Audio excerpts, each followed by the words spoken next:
തിയേറ്ററിൽ പരാജയപ്പെട്ട് പിന്നീട് മലയാളികൾ ഒന്നടങ്കം ഏറ്റെടുത്തൊരു സിനിമയാണ് ആട്.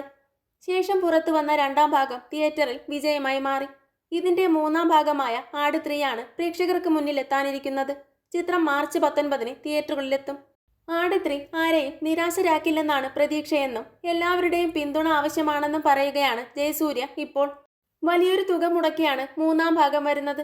മൂന്നാം ഭാഗം ആലോചിക്കുമ്പോഴും നല്ല സ്ട്രോങ് ആയിട്ടുള്ള കഥയില്ലെങ്കിൽ ചെയ്യാൻ പറ്റില്ല. അതാരും അംഗീകരിക്കില്ല. അതുകൊണ്ട് വളരെ രസകരമായിട്ടുള്ള ഒരു കഥയോട് കൂടിയാണ് ഞങ്ങൾ ആട് 3-യിൽ എത്തിയിട്ടുള്ളത്. അതിൽ ഒരുപിടി മികച്ച കലാകാരന്മാർക്കൊപ്പം എനിക്ക് വർക്ക് ചെയ്യാൻ പറ്റി. അതൊരു വലിയ ഭാഗ്യമായി കരുതുകയാണ്. മാർച്ച് 19 ആരെയും നിരാശപ്പെടുത്താത്ത സിനിമയാകും വരുന്നത് എന്നാണ് ഞങ്ങളുടെ പ്രതീക്ഷ. എല്ലാവരുടെയും പിന്തുണ തീർച്ചയായിട്ടും വേണം എന്നാണ് ജയസൂര്യ പറഞ്ഞത്. മിഥുൻ മാനുവൽ തോമസ് സംവിധാനം ചെയ്യുന്ന ചിത്രമാണ് ആട് 3. മിഥുൻ തന്നെയാണ് രചനയും.